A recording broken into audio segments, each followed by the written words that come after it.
Good day, everybody. It is Kristy from Okketoh. So today I'm going to make a Mexican hot chocolate cookie. And this is how I'm going to make it. First, I'm going to tell you the wet ingredients.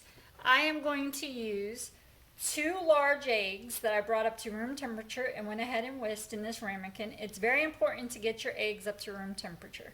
So again, 2 large eggs to room temperature. 1/4 cup or 4 tablespoons of melted butter. And a 1/2 teaspoon of vanilla extract. I'm using the Madagascar vanilla. So that will be our wet ingredients.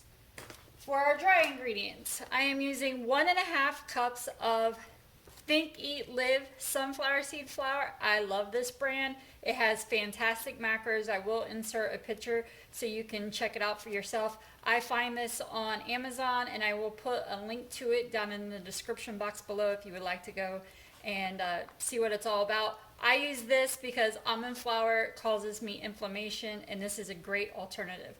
So again, it's 1.5 cups of sunflower seed flour. A 1/2 cup of Okketoh monk fruit sweetener, the golden. A 1/2 cup of the 100% Dutch cocoa, the Ghirardelli. I find this at Walmart.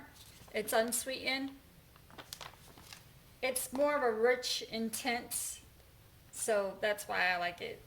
And then in this bowl, I went ahead and combined 2 teaspoons of cinnamon,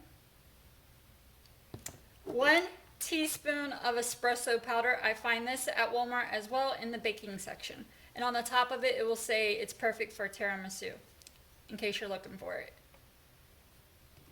A 1/2 teaspoon of chili powder. 1/4 teaspoon of cayenne pepper. And 1/4 teaspoon of sea salt. And then my chocolate, I am using a 1/2 cup of Baked Believe. I find this at Walmart, or you could use Lily's if you prefer. I'm using the dark chips, again, a 1/2 cup. So everything has been measured out for me. So in my bowl is my 1.5 cups of sunflower seed flour. And to that, I'm going to go ahead and add in my cocoa powder, my golden monk fruit, my espresso, chili, cayenne, and cinnamon. I'm just going to stir this. Now I will tell you my oven is preheated to 350 degrees Fahrenheit. And I do have a baking sheet or a cookie sheet lined with parchment paper. I only like to bake 1 pan at a time because I think it bakes more evenly like that instead of having to rotate on the different levels of the shelf or the racks inside the oven. So that's why I only do 1 sheet at a time. So now that I got those powders incorporated pretty good, I'm going to add my 1/4 cup of melted butter.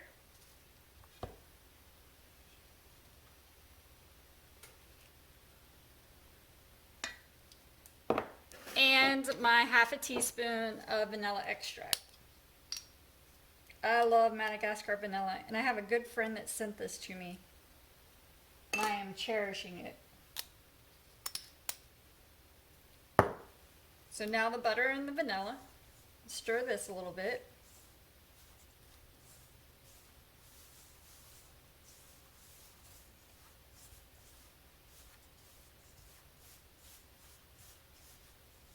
And now I am going to add my 2 large eggs, again, that have been brought up to room temperature.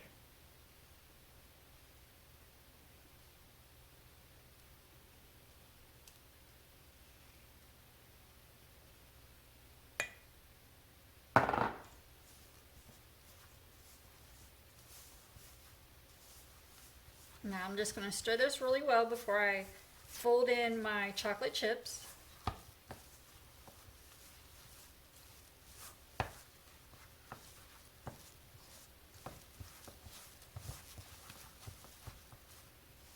It's going to be like a brownie batter consistency.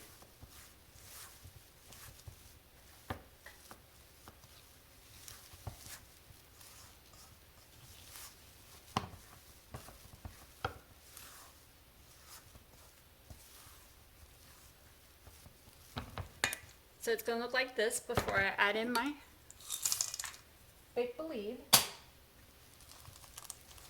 Now I'm going to fold these in. And then what I'm going to do is I'm going to let the batter sit for about 5 minutes so those flavors get nice and incorporated. So I'm just going to let it rest here after I stir this in for 5 minutes. And then I'm going to take a cookie scoop and I put 8 to a baking dish, or I'm sorry, a cookie sheet. So they will spread out just a little bit.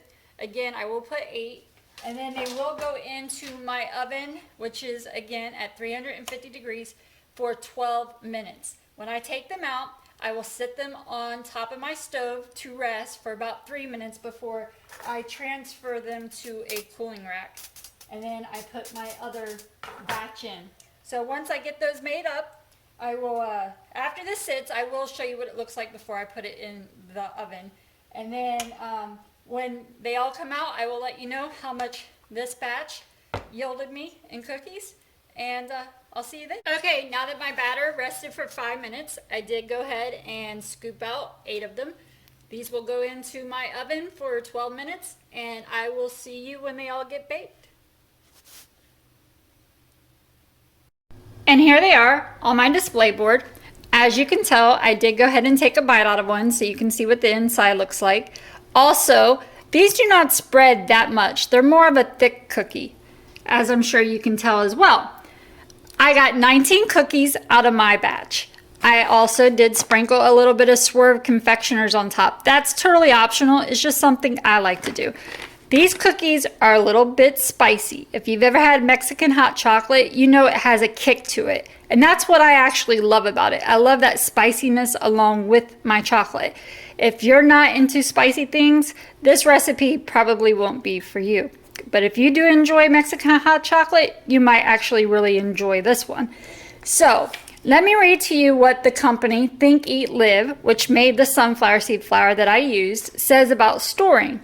It says, we recommend you freeze whatever freshly baked goods you don't eat right away because sunflower has a natural oil from sunflower seeds. It is deliciously moist. Freezing preserves the taste and texture for weeks, whereas leaving the baked goods tightly sealed on the counter or in the fridge may lead to an overly moist texture. The baked goods come to room temperature easily and can be eaten that way or heated. Baking things ahead of time and freezing them is a great way to save time during your busy week. So what I am going to do is I'm actually going to put 2 to 3 in my refrigerator that I plan on eating within the next 2 days. The rest I will store in my freezer as the company suggests. Again, if you do not like spicy things, this recipe might not be for you. But if you do like a nice little kick to your chocolate, you might want to give this one a try. Thank you so much for watching. Have a great day. I'll see you next time. Bye.